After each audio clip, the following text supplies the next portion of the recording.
Welcome to Shri చక్ర news బులెటిన్ల ముందుగా headlines. గోవింద్రపేట మండలంలో పలు గ్రామాల్లో అకాల వర్షం, వడగాలలో నేల రాలిన వరి ధాన్యం.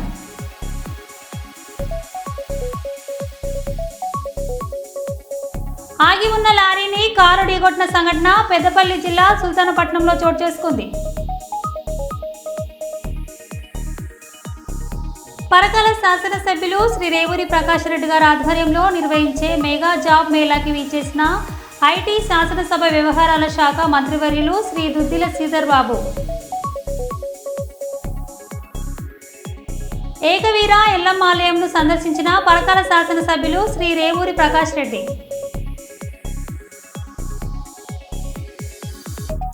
టేకుమట్ల ప్రాథమికోన్నత పాఠశాలలో ఏక్ భారత్ శ్రేష్ఠ భారత్ కార్యక్రమం.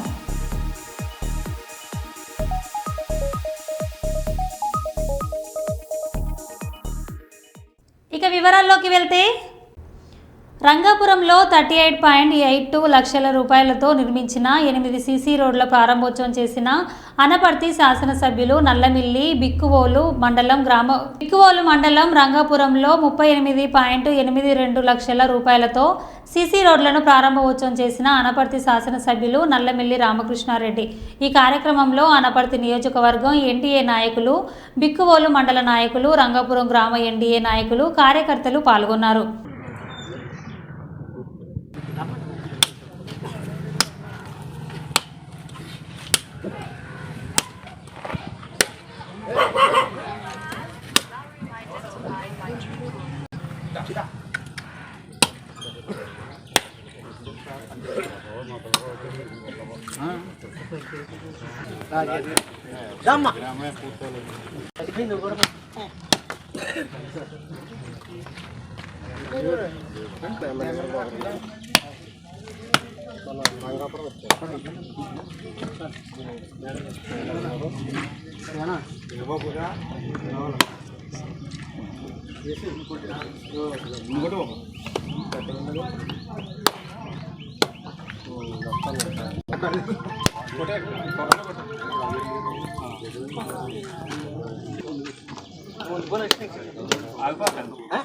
హన్మకొండ జిల్లా రీజనల్ ట్రాన్స్పోర్ట్ అథారిటీ మెంబర్గా నూతనంగా ఎన్నికైన పండ్లగొండ సతీష్ శుక్రవారం హన్మకొండ ఆర్టీఏ కార్యాలయంలో పదవి బాధ్యతలు చేపట్టారు.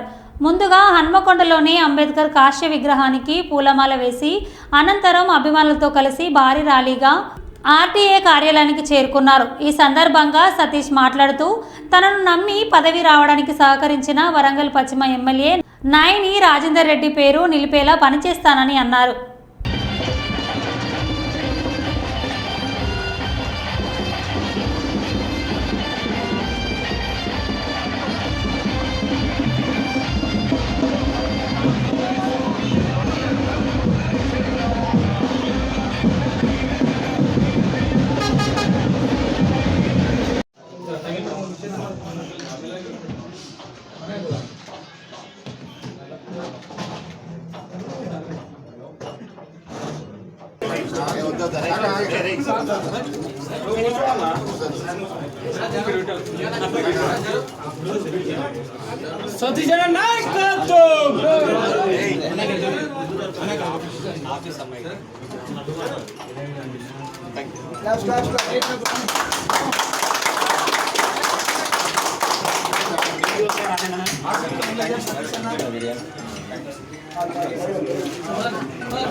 ఒక 10 సంవత్సరాల నుండి కష్టపడితే నాకు ఈరోజు దక్కిన గౌరవం ఇది. అంటే కాంగ్రెస్ పార్టీ కష్టపడ్డ కార్యకర్తలను కాపాడుకుంటా అంటే దాని ఆధారం నేనే. ఒక పేద కుటుంబం నుంచి వచ్చి ఒక ఎన్ఎస్వై జిల్లా అధ్యక్షునిగా నాకు ఈరోజు నాయనన్న ఈ అవకాశం కల్పించిండు. అవకాశం కల్పించినంత మాత్రాన నేను ఇంట్లో కూర్చోలే. రోడ్డు ఎక్కి టీఆర్ఎస్ మీద ఎదురుదాడి చేస్తే నా మీద 6 కేసులు పెట్టారు. అందరితో కూడా ఆగలే. నాతోటి నా వెన్నంటుండి నా అన్నలు, నా స్నేహితులు ఈరోజు వరకు వాళ్ళు ఉండడం వల్లనే ఇక్కడ వరకు ఒక ఆర్టీఐ తెలంగాణ రాష్ట్ర రీజనల్ అథారిటీ మెంబర్గా ఈరోజు ఎన్నికైనందుకు, అలాగే నాకు ఈ అవకాశం ఇచ్చిన మా ఎమ్మెల్యే గారు నాయనన్నకి జన్మంతా రుణపడి ఉంటానని ముఖ్యంగా అందరికి తెలియజేస్తున్నాను. దేశాన్ని రక్షించుకుందాం, మతోన్మాదాన్ని ప్రాలదోల్దాం. సిపిఐ కార్యదర్శి కె రామకృష్ణ. దేశంలో ప్రజాస్వామ్యాన్ని రక్షించుకుందాం, మతోన్మాదాన్ని ప్రాలదోల్దామని సిపిఐ రాష్ట్ర కార్యదర్శి కె రామకృష్ణ పిలుపునిచ్చారు. సిపిఐ నగర సమితి ఆధ్వర్యంలో గురువారం లౌకిక రాజ్యాంగ పరిరక్షణకై కదలిరండి, వాక్స్ బోర్డు ఆస్తులు చట్ట సవరణను వ్యతిరేకించండి, మైనారిటీపై దాడులు ఖండించాలని కోరుతూ లెనిన్ సెంటర్లో లెనిన్ విగ్రహం వద్ద అమరవీరులు భగత్ సింగ్, అంబేద్కర్ స్ఫూర్తితో నగర కార్యదర్శి జి కోటేశ్వరరావు అధ్యక్షతన జరిగిన ముఖ్య అతిథిగా సిపిఐ రాష్ట్ర కార్యదర్శి కె రామకృష్ణ హాజరై మాట్లాడుతూ దేశవ్యాప్తంగా 500 జిల్లాలలో ప్రచారణ ఉద్యమం మార్చి 23 భగత్ నుండి ఏప్రిల్ 14 వరకు ప్రచారణ ఉద్యమాన్ని నిర్వహించనున్నట్లు చెప్పారు. బ్రిటిష్ ప్రభుత్వం అతి క్రూరంగా భగత్ సింగ్ 23 సంవత్సరాల చిన్న వయసులో ఉరితీసే సమయంలో ఉద్యమం ఆగదని ఉవ్వెత్తున ఉబికి వస్తున్న బ్రిటిష్ వారిని హెచ్చరించారని, 1947 ఆగస్టు 15 దేశ ప్రజల స్వాతంత్రాన్ని సంపాదించుకున్నారని తెలిపారు. హిందువులకు మహమ్మదీయులకు, సిక్కులకు మహమ్మదీయులకు తగాదాలు పెట్టే పద్ధతుల్లో మైనార్టీ శాఖ మంత్రి కిరణ్ రిజిజు గారు పార్లమెంట్లో ద్వారా మాట్లాడారు. దీన్ని తీవ్రంగా తప్పుపడతా ఉన్నాం, ఖండిస్తూ ఉన్నాం. ఇవాళ వక్ఫ్ బిల్లును ఆమోదించడం ద్వారా, దాని సభను తీసుకురావడం ద్వారా ఇవాళ భారతదేశంలో మైనార్టీలందరూ కూడా అభద్రతా భావనకు గురయ్యే పరిస్థితులు. రాబోయే రోజుల్లో వక్ఫ్ ప్రాపర్టీస్ పైన ప్రభుత్వానికి వారికి ఒక రకమైనటువంటి అధికారం చెలాయించే పద్ధతిలో ముందుకు సాగుతూ ఉన్నారు.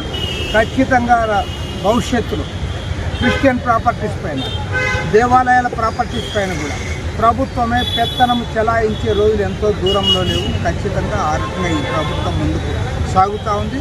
దానికి వ్యతిరేకంగా ఇవాళ, ఎందుకంటే రాజ్యాంగంలోనే ఆర్టికల్ 26 ఏదైతే ఉందో, ఏ మత విభాగాలు వారి నిర్వహణ కోసం వారికి ఉన్న స్వేచ్ఛను ఇవాళ కట్టడి చేస్తూ, దాన్ని ఆ ఆర్టికల్ 26ను వైలేట్ చేస్తూ నిన్న వక్ఫ్ బిల్లును ఆమోదించారు. దీన్ని ఇవాళ దేశవ్యాప్తంగా ఉన్నటువంటి మైనార్టీలే కాదు, ఇవాళ లౌకికవాద భావాలు ఉన్నవాళ్ళు, అన్ని మతాలకు కూడా స్వేచ్ఛ ఉండాలనే ప్రతి ఒక్కరు కూడా దీన్ని ఖండించాలి. ఇవాళ రాజ్యాంగాన్ని, లౌకికవాదాన్ని, ప్రజాస్వామ్యాన్ని కాపాడుకోవడానికి సకల ప్రజాతంత్ర శక్తులు, కమ్యూనిస్టులు, వామపక్షాలు కాకుండా లౌకికవాద పార్టీలన్నీ కూడా ముందుకు రావాలని చెప్పి కూడా విజ్ఞప్తి చేస్తూ ఉన్నాం. కేంద్రంలో అధికారంలో ఉన్న నరేంద్ర మోడీ ప్రభుత్వానికి వ్యతిరేకంగా జరుగుతున్న ఈ పోరాటంలో సకల లౌకిక ప్రజాతంత్ర శక్తులందరూ కూడా సమైక్యంగా ముందుకు సాగాలని ఈ సందర్భంగా విజ్ఞప్తి చేస్తూ ఉన్నాం. ప్రత్యేకించి రాష్ట్రంలో ముఖ్యమంత్రి చంద్రబాబు నాయుడు గారు ఆయన కూడా ఆలోచించాలి. వాళ్ళ డబుల్ ఇంజన్ సర్కార్ పేరుతో మీరు చాలా ప్రచారం చేశారు. మరి డబుల్ ఇంజన్లో ఈ రాష్ట్రానికి వచ్చింది ఏమిటో మీరు చెప్పలేకపోతా ఉన్నారు. ఇవాళ ఒక మున్సిపాలిటీలు ఏదైనా చేయాలంటే కూడా ఇవాళ డబ్బులు లేవు. గ్రామాల్లో పంచాయతీలు ఏమైనా కార్యక్రమాలు చేయడానికి డబ్బులు లేవు. ఇవాళ మొత్తం అన్ని ప్రాంతాల్లో కూడా పనులు ఆగిపోయినాయి. ఒక్క అమరావతిలో మాత్రమే అక్కడ నిధులు అంటే నిధులు రాలేదు. ఇవాళ అప్పులు తెచ్చి అక్కడ పనిచేస్తారు. అది ఏషియన్ డెవలప్మెంట్ బ్యాంక్ కానీ, హెడ్కో కానీ, వరల్డ్ బ్యాంక్ కానీ వాళ్ళ దగ్గర రుణాలు తెచ్చి అమరావతిలో పనులు జరుగుతూ ఉన్నాయి తప్పితే ఇవాళ స్థానిక సంస్థల్లో పనులు జరగడంలే. ప్రభుత్వం ప్రకటించిన కార్యక్రమాలు అమలు చేయడానికి కూడా డబ్బులు సాలడంలే. కాబట్టి డబుల్ ఇంజన్ సర్కార్ పేరుతో మీరు ప్రజల్ని మభ్యపెడతా ఉన్నారు తప్పితే ఈ రాష్ట్రంలో, కేంద్రంలో అధికారంలో బీజేపీ ప్రభుత్వం వల్ల ఒరిగింది ఏమి లేదు. దీన్ని తీవ్రంగా ఆలోచించాలని చెప్పి రాష్ట్ర ప్రజానికానికి కూడా విజ్ఞప్తి చేస్తారు. హన్మకొండ జిల్లా కోర్టులో బాంబు కలకలం. జిల్లా జడ్జికి ఫోన్లో గుర్తు తెలియని వ్యక్తి బాంబు పెట్టామని సమాచారం అందుకున్న వరంగల్ బాంబు స్క్వాడ్ కోర్టు ప్రాంగణం చేరుకొని తనిఖీలు నిర్వహించారు.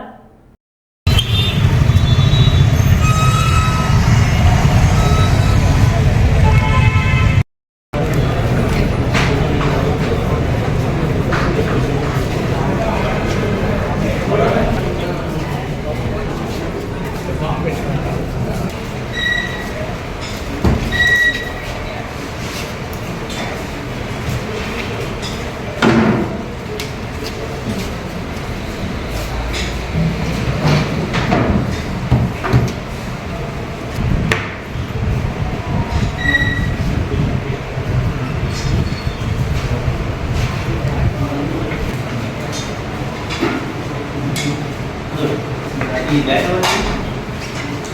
దాంట్లో యూపీఎస్ చూపించాను. శివ ఇది అయిపోయిందట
నిజంగా కూడా కలెక్టరేట్లకు ఆదరణకు ఫోన్ చేసి ఈ విధంగానే మెయిల్స్ పెట్టి ఫోన్ చేసి చెప్పడం జరిగింది. ఇవాళ కోర్టులో కూడా ఆర్ఐ గారికి ఫోన్ రావడం వల్ల మా టీంలో ఇన్ఛార్జ్ ఆర్ఐ గారు కాబట్టి మాకు ఫోన్ చేసి చెప్పడం వల్ల ఇమీడియట్లీ మా టీంలో 3 టీంలు వచ్చినాయి. 3 టీంలు మూడు ప్లేస్లో చెక్ చేస్తున్నాం. గ్రౌండ్ ఫ్లోర్ అయిపోయింది, first floor, second floor, third floor కూడా చెక్ చేస్తున్నాం. ఇలాంటి సబ్జెక్ట్ మాకు ఇవ్వడం దొరకలేదు. మళ్ళీ ఇంకా మాకు టైం కూడా పట్టే టైంలో చెక్ చేస్తున్నాం. అదే సబ్జెక్ట్ ఏం మాకు కనపడలేదు. ఒకవేళ ఉన్నప్పుడు కానీ మేము చేస్తాం. మహిళా ఉద్యోగులు అధైర్యపడకండి, అండగా మేమున్నాం. ప్రభుత్వ కాంట్రాక్ట్ అవుట్సోర్సింగ్ కార్యాలయాలలో మహిళల పట్ల అసభ్యంగా ప్రవర్తిస్తే చూస్తూ ఊరుకోమని, ప్రభుత్వ కార్యాలయంలో పనిచేస్తున్న మహిళలు ఉద్యోగుల పట్ల అసభ్యంగా ప్రవర్తిస్తే చూస్తూ ఊరుకోమని ఏపీజేఏసీ కర్నూలు జిల్లా ప్రభుత్వ మహిళా విభాగం chairperson Sahara Banu, associated chairperson Malleswari, general secretary పద్మావతులు తెలిపారు. ఈరోజు కర్నూలు కలెక్టర్ కార్యాలయంలో ఏపీజేఏసీ కర్నూలు జిల్లా ప్రభుత్వం మహిళా విభాగం కార్యక్రమంలో విలేకరులతో మాట్లాడారు.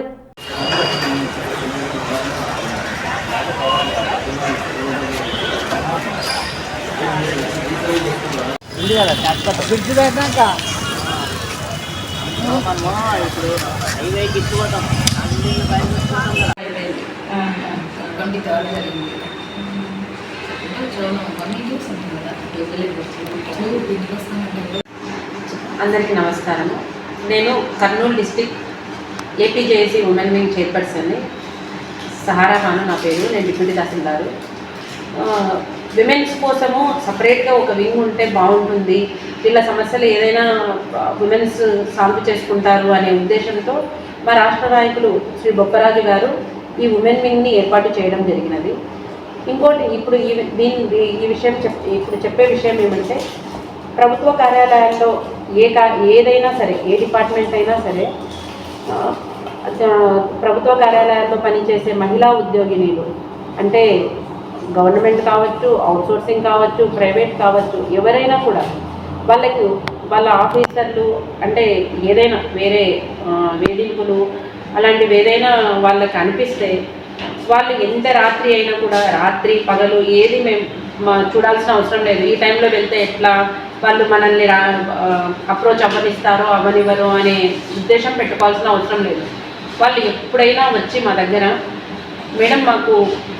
మేడం అనండి, అక్క అనండి, అది మీ ఇష్టం, దానికి మేము ఎటువంటి ఇది చేయము, మాకు ఇలాంటి సమస్య ఉంది, మా కోసం మీరు ఏం చేయగలరు అని అడిగితే మేము సమస్యకు పరిష్కారం అయ్యే వరకు అయితే మీకు తోడుగా ఉంటాము. కాబట్టి మీరు ఏ టైంలో అయినా మా దగ్గరికి వచ్చి మమ్మల్ని అప్రోచ్ అవ్వవలసినట్టుగా మేము అందరికీ mega times and Sri Chakra news ద్వారా మీకు తెలియజేస్తున్నాము. ఈ అవకాశం ఇచ్చిన మీకు అందరికీ ధన్యవాదాలు. ఏసీ అమరావతి ఉమెన్ వింగ్కి గతంలో నేను చైర్పర్సన్గా ఉన్నాను, ఇప్పుడు అసోసియేట్ చైర్పర్సన్గా విధులు నిర్వహిస్తున్నాను. కార్యాలయాల్లో పనిచేస్తున్నటువంటి మహిళా ఉద్యోగులు, కాంట్రాక్ట్ కావచ్చు, అవుట్సోర్సింగ్ కావచ్చు, ప్రైవేట్ ఉద్యోగులు కావచ్చు, వాళ్ళు ఎదుర్కొంటున్నటువంటి సమస్యల పట్ల మమ్మల్ని అప్రోచ్ అయినప్పుడు మేము వాళ్ళకి అండగా ఉంటాము. ఆ సమస్యలను సాల్వ్ చేసేందుకు ఎప్పుడు ఏపీజేఎస్ అమరావతి ఉమెన్ వింగ్ వాళ్ళ ముందుండి నడిపిస్తుంది. సమస్యలను సాల్వ్ చేసి వాళ్ళు ప్రశాంత వాతావరణంలో విధులు నిర్వహించే విధంగా చేయడంలో ముందుంటుందని చెప్పేసి విన్నవించుకోవడం కాదు, ఏదో రావాలి. జగిత్యాల జిల్లా కొడిమ్యాల మండల కేంద్రంలో ప్రభుత్వం ప్రతిష్టాత్మకంగా చేపట్టిన సన్నబియ్యం పథకాన్ని చొప్పదండి ఎమ్మెల్యే మేడిపల్లి సత్యం చేతుల మీదుగా ప్రారంభించారు.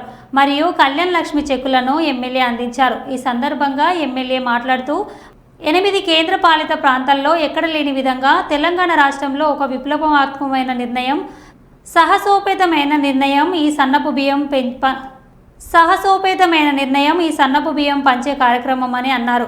బడుగు బలహీన వర్గాల పేదల కోసమే ఈ సన్నబియ్యం పథకము గౌరవ ముఖ్యమంత్రి రేవంత్ రెడ్డి నూతన సంవత్సరం ఉగాది రోజున ప్రారంభించారని తెలిపారు. అనంతరం కళ్యాణ్ లక్ష్మి, సాది ముబారక్ చెక్కులను లబ్ధిదారులకు అందించారు. ఈ కార్యక్రమంలో Malyala market committee vice chairman Gaddam Shivaj Reddy, మాజీ సర్పంచ్ పిడుగుల ప్రభాకర్ రెడ్డి, కాంగ్రెస్ మండల అధ్యక్షులు చిరివేరు నారాయణ గౌడ్, నాయకులు గుడి మల్లికార్జున్ రెడ్డి, జంపాల్పురి రాజేందర్, స్థానిక తహసీల్దార్ రమేష్, ఎంపీడీఓ స్వరూప, స్థానిక డీలర్లు, మహిళలు, ఇతర కాంగ్రెస్ నాయకులు పాల్గొన్నారు. బియ్యం ఇచ్చిన తర్వాత మన ఇళ్ళకి తీసుకుపోయిన తర్వాత వండుకునేది కాదు. ఎవరో 10 రూపాయలకో 12 రూపాయలకో 15 రూపాయల కిలో అంటే అమ్మడానికి ఎక్కువ చూస్తున్నాం చాలామంది. ఎందుకంటే దుడ్డు ఉన్నాయి ఆ బియ్యం అని తినలేమని అది ఇదని చాలామంది చూసాం. ఇప్పుడు ఆ పరిస్థితి ప్రభుత్వం ఆలోచించి సన్న బియ్య పథకాన్ని ప్రారంభించింది. భారతదేశంలో 28 రాష్ట్రాలు, 8 కేంద్ర పాలిత ప్రాంతాలు ఎక్కడా లేని విధంగా సన్న బియ్యం పథకాన్ని కేవలం మన తెలంగాణ రాష్ట్రంలోనే మన గౌరవ ముఖ్యమంత్రి రేవంత్ రెడ్డి గారు మొన్న ఉగాది పర్వదినాన హుజూర్ నగర్ నియోజకవర్గంలో లాంఛనంగా ప్రారంభించుకోవడం జరిగింది. మీరు తెలుసుకోండి, ఈ దేశంలో, ఈ భారతదేశంలో 75 సంవత్సరాల స్వతంత్ర భారతదేశంలో ఈ పథకం ఎక్కడ కూడా అమలు కావట్లేదు. 17-18 రాష్ట్రాల్లో ఎన్డీఏ ప్రభుత్వాలున్నాయి, కొన్ని రాష్ట్రాల్లో కాంగ్రెస్ ఉంది, ప్రాంతీయ పార్టీలు ఉన్నాయి. ఏ ప్రభుత్వం కూడా చేయలేనటువంటి సాహసోపేతమైన నిర్ణయం, ఒక విప్లవాత్మకమైన నిర్ణయం, చరిత్ర పుటల్లో, శిలా శాసనాల్లో లిఖించదగ్గటువంటి అంశం ఈ సన్నబియ్యం పథకం. గతంలోటువంటి ప్రభుత్వాలు రైతులను హెచ్చరిస్తుండే, మీరు వరి పండియకండి, వరేస్తే ఉరేసుకున్నట్టు అని చెప్పి. ఇలా రైతులను ఆదుకోవడానికి సన్నవడ్లు పండించే రైతులకు 500 రూపాయల బోనస్ ఇచ్చి ఈ రాష్ట్ర ప్రభుత్వం రైతులకు అండగా ఉంటుంది.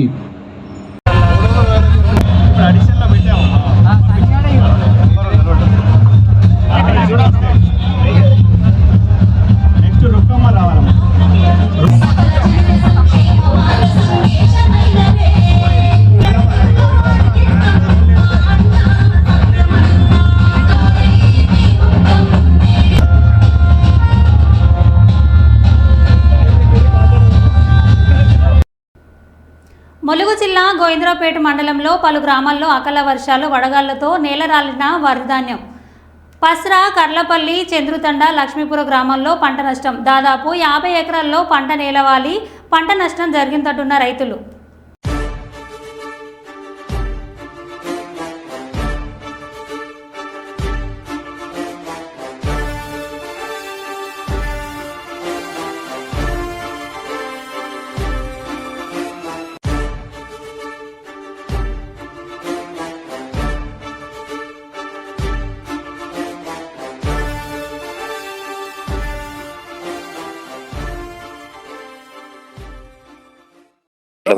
పోతే ఎట్లుంటుంది అంటే పోవాలి మెల్లగా నిలబడి ఇక్కడ ఏం కాదు మాట్లాడి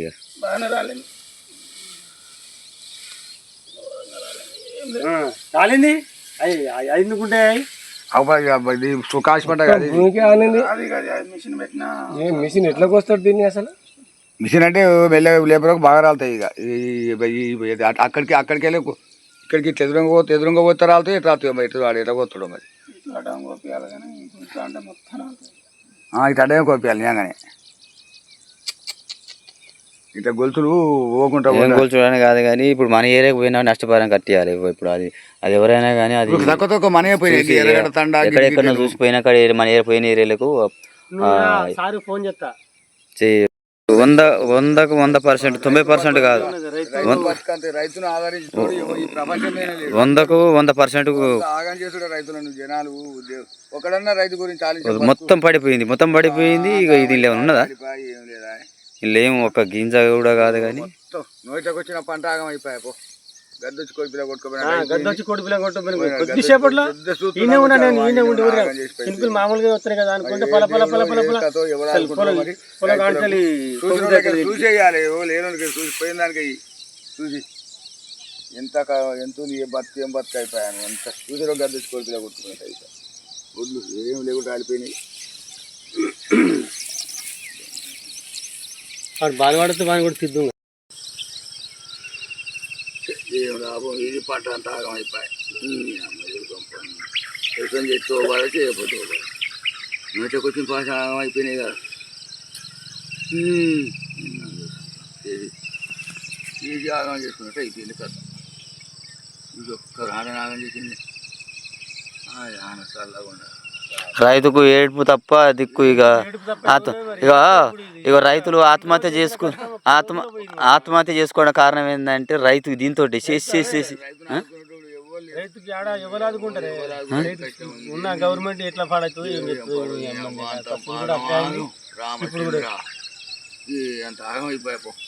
ఏమంటే రైతులకి ఆదుకుంటే బాగానే ఉంటుంది కానీ చేసేది ఏమో కాదు. ఈ ఏరియాకు మా ఏరియాకే వచ్చింది కాబట్టి మా ములుగు ఏరియాలో మనకే ఆదుకోవాలి మరి రైతులు. మన ఏరియా పోయిన కొంత ఏరియా కాబట్టి కొంత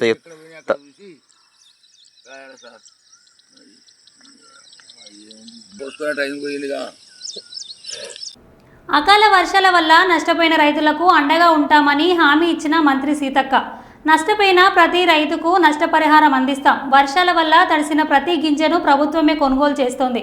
వర్షం వల్ల నష్టపోయిన పంటను అంచనా వేసి నివేదిక అందించాలని అధికారులను ఆదేశించారు. వెంటనే వ్యవసాయ శాఖ మంత్రి తుమ్మల నాగేశ్వరరావు గారికి ఫోన్ చేసి జరిగిన నష్టం గురించి వివరించి తక్షణ నష్ట పరిహారాన్ని కలిగించాలని కోరారు.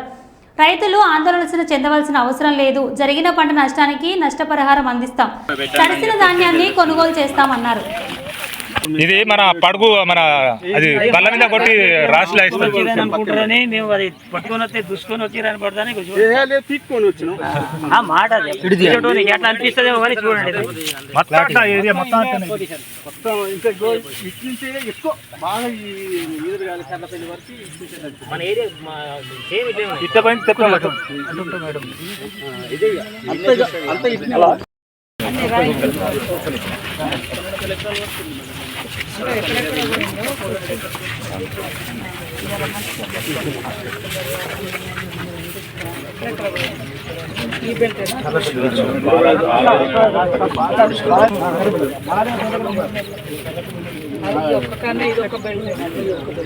రాళ్ళు కూడా విపరీతం కదా మనుషులు నిలబడలేకపోతే గాలి పట్టలేక వచ్చి రాయడం వాళ్ళ అధికారులు వచ్చారు. నేను చెరువు ఇల్లు రాయలేదు స్లోప్ చేయలేక అయితే కింద చెరువుల నుంచి వెళ్ళిపోయింది 2 రోజులు ఉన్నది అడ్డం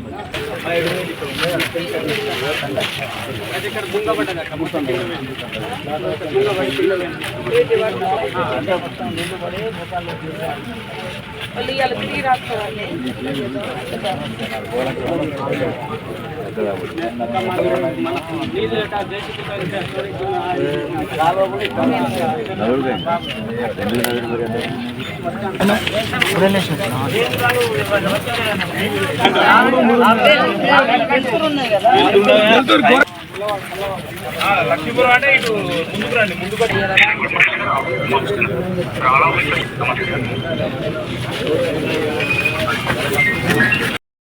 అంటే చేనుల మీద ఉన్న పంటను మనం ఏం చేయలేము. పరిస్థితి కాపాడాలంటే సరే ఒక దగ్గర కోసిన దగ్గరేమో కుప్ప పోసుకోవచ్చు, దాని మీద ఒక కవర్ వేసుకొని తడవకుండా చూసుకోవచ్చు. కానీ ఇది మనం ఎట్లా చేసినా అది అయింది. వర్షం రాక వచ్చి రాళ్ళ వాన వచ్చి మిమ్మల్ని ఇబ్బంది పెట్టింది. ఎవరు బాధపడకండి, ప్రభుత్వం నుంచి తప్పకుండా ఆదుకుంటాం. ఇప్పుడే తుమ్మల నాగేశ్వరరావు గారితో కూడా మంత్రి గారితో మాట్లాడినాం. వారు ఏమన్నారంటే ఎవరి చేనైతే పోయిందో వాళ్ళే పర్ఫెక్ట్గా రాయండి. మన వాళ్ళు అక్కడక్కడ ఏమన్నా లేని వాళ్ళది రాసి పోయిన వాళ్ళది రాసి పోనోళ్ళది రాయకుండా రాసి పోయిన వాళ్ళది రాలేదనుకో ఇబ్బంది అవుతుంది. కాబట్టి మీరు అందరూ కూడా అందుబాటులో ఉండి అధికారులకు దగ్గరుండి ఎక్కడెక్కడ పోయిందో పంట వాళ్ళ తిప్పి వాళ్ళ పేరు, వాళ్ళ సర్వే నెంబరు, వాళ్ళ లొకేషను రాసి వాళ్ళ తొందరగా రాసి పెట్టండి. ఆర్డీఓ గారు లేట్ చేయకుండా అన్ని పనులు బంద్ చేసి ఇదే పని మీద అటువంటి రాత్రి కురిసినటువంటి అంటే 4 గంటల సమయంలో పెద్ద ఎత్తున ఈదురుగాలులతో కురిసినటువంటి రాళ్ల వాన మూలంగా మా ములుగు జిల్లాలో ములుగు నియోజకవర్గంలో పెద్ద ఎత్తున పంట నష్టం జరిగింది. మరి రైతుల యొక్క బాధ వర్ణాతీతం. వారిని చూసి వారి పంటలను పరిశీలించి వారిని ఓదార్చి వాళ్ళను భరోసా ఇవ్వడం కోసం ఈరోజు గోవిందరాపేట మండలంలోని మరి ఇటు చంద్రుతండ కానీ, కర్లపల్లి కానీ, లక్ష్మీపురం ఈ ప్రాంతాలను మరి అమృతండ ఈ ప్రాంతాలను ఇప్పుడు మనం సందర్శించడం జరిగింది. మాతో పాటు అగ్రికల్చర్ అధికారులు కూడా ఉన్నారు. కలెక్టర్ గారికి కూడా ఆదేశించడం జరిగింది. వెంటనే సర్వే చేసి మరి వాళ్లకు నష్టపరిహారం కూడా ప్రభుత్వము ఇస్తే తప్పకుండా సర్వే కూడా ఇమీడియట్లీ సర్వే చేయమని చెప్పడం జరిగింది. మిర్చి రైతులు కూడా అక్కడక్కడ పాపం కళ్ళల్లో పోసుకునే కూడా తడిచిపోయింది.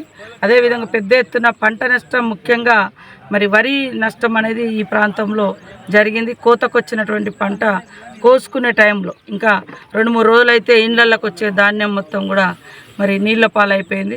కాబట్టి వాళ్ళందరినీ కూడా ధైర్యంగా ఉండమని కోరుతూ వాళ్ళకు తప్పకుండా ప్రభుత్వం నుంచి సాయం అందే విధంగా చొరవ తీసుకుంటాం. ముఖ్యమంత్రి గారి దృష్టికి తీసుకెళ్తాం. సంబంధిత మంత్రి తుమ్మల నాగేశ్వరరావు గారి దృష్టికి కూడా తీసుకెళ్ళి తప్పకుండా ఈ కుటుంబాలని ఆదుకుంటామని తెలియజేస్తూ అందరూ ధైర్యంగా ఉండాలని కోరుతాం. మరొకటిలో మళ్ళీ కలుద్దాం. Stay tune.